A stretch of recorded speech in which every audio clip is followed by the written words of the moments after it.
नमस्कार दोस्तों। आज हम मेधा पाठ्य पुस्तक से कक्षा 6 की कहानी फूल का मूल्य पढ़ने जा रहे हैं। इस कहानी के लेखक हैं विश्व कवि रविन्द्रनाथ टैगोर।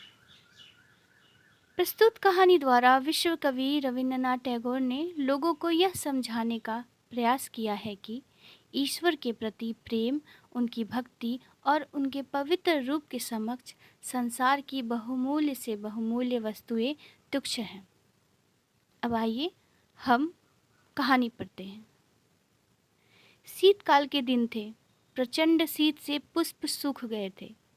कुछ वीथियों और वन उपवनों में समस्त तरुगण शिशुविहीन माता पिता की तरह उदासीन से खड़े थे। पर यह सरोवर किसका है? उस सरोवर के ठीक मध्य में एक कमल दल प्रफुल्ल हो रहा है। यह तो सुदास माली का सरोवर है। ऐसा मनोहर फूल तो वसंत काल में भी नहीं मिलता। सुदास का मन आनंद से नाच उठा। उसने सोचा, राजा जी को आज पुष्प प्रदान करूंगा।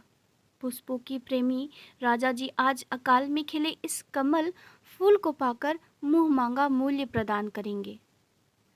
पवन की एक लहर आई। कमल ने भी मानो प्रमुदित होकर एक झोंका खाया। ऊपर आकाश में कोयल कूक गई। माली के मन में मना कि यह मंगल चिन्ह है।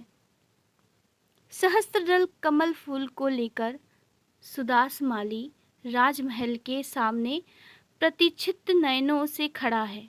राजा जी को समाचार भिजवाया है। बस थोड़ी ही देर में राजा जी बुलाएंगे। मन ही मन माली मोद मना रहा था। मूल्य का अभिलाषी सुदास बड़े यत्न से फूल की रखवाली में लीन था। पंखुड़ी का एक भी तुषारकण उसने गिरने न दिया था। इस बीच राजपथ से एक पुरुष इधर आ निकला। कमल फूल निहारता वह पुरुष समीप आया। सुदास से पूछने लगा, फूल बेचना है? राजा जी के चरणों में प्रस्तुत करना चाहता हूँ। सुदास ने संक्षिप्त सा उत्तर दिया। मुझे तो यह फूल राजाओं से भी राजा जी के श्री चरणों में चढ़ाना है। भगवान तथागत पधारे हैं, बोलो क्या दाम लोगे? वह बोला। मैं भी आज एक मनसा सुवर्ण की आशा लेकर निकला हूँ, मुझे स्वीकार है। इतने में मंगल वाद्य बज उठे, शहनाइयाँ गूंज उठी। कुमकुम और चंदन के थाल सजाए गीत गाता हुआ रमणियों का एक वृंद उधर ही चला आ रहा था। राजा प्रसन्नजित पैरों से चलते हुए भगवान बुद्ध के दर्शन के लिए निकले थे। नगर के बाह्य प्रांत में प्रभु गौतम पधारे थे। कमल फूल निहारकर राजा जी हर्षित हुए और सोचने लगे, प्रभु के चरणों के लिए पुष्प की कमी थी, वह पूरी हो जाएगी। राजा जी ने पूछा, सुदास, फूल का क्या मूल्य लेगा? महाराज, फूल तो इन सज्जन ने ले लिया है। सुदास ने कहा, किस कीमत पर? 1 मासा सुवर्ण पर। मैं 10 मासा देता हूँ।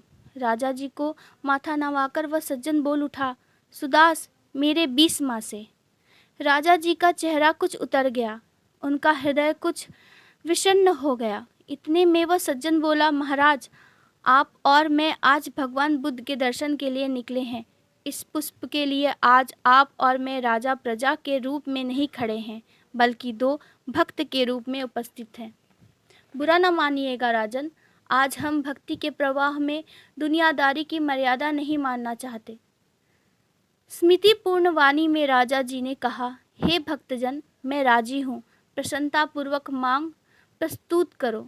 तुमने 20 मासे कहा है, तो मेरे 40। तो मेरे भक्त इतना बोलने को ही था कि सुदास बोल उठा, क्षमा कीजिए राजन, क्षमा करो हे भक्तजन, मुझे यह कमल फूल बेचना नहीं है। इतना कहकर माली वहां से चलता बना। दोनों भक्त विस्मय भरे नयनों से निहारने लगे। सुदास माली फूल लेकर नगर के बाहर आया। एकाकी खड़ा हुआ, वह विचारों में विलीन हुआ जा रहा था। जिस भगवान बुद्ध के लिए ये भक्त लोग इतना द्रव्य खर्च करने को तैयार है, वह पुरुष स्वयं कितना धनवान होगा, कितना महामना होगा। उनके चरणों में यह पुष्प अर्पित कर दूं तो मुझे न जाने कितना द्रव्य मिलेगा। वट वृक्ष की छाया में पद्मासन लगाकर भगवान बुद्ध विराजमान थे। उज्ज्वल ललाट, मुंह पर आनंद की प्रभा, ओठों की सुधा झर रही थी और नैनों से अमृत टपक रहा था। मेघों सी धीर गंभीर ध्वनि इस तपस्वी के मुंह से निकल रही थी। सुदास स्तब्ध होकर खड़ा रहा। उसके मुंह से एक शब्द भी नहीं निकला। वह तो निहार रहा था निर्निमेष भाव से उस साधु की ओर। भूमि पर झुककर सुदास ने इस परम तपस्वी के चरणों के आगे कमल फूल चढ़ा दिए। वट वृक्ष की सघन कुंजों में से पंछी बोल उठे। पवन की लहर आई, कमल की पंखुड़ियां हिल मिलकर मानो हंस उठी। सुदास के सुकून सफल हो गए। स्मित भरे मधुर स्वर में भगवान बुद्ध ने प्रश्न किया, हे वत्स, कुछ कहना है? कुछ चाहिए? गदगद स्वर में माली ने कहा, और कुछ भी नहीं, आपके चरण रज की मात्र एक कणिका। लेखक रविन्द्रनाथ टैगोर। धन्यवाद।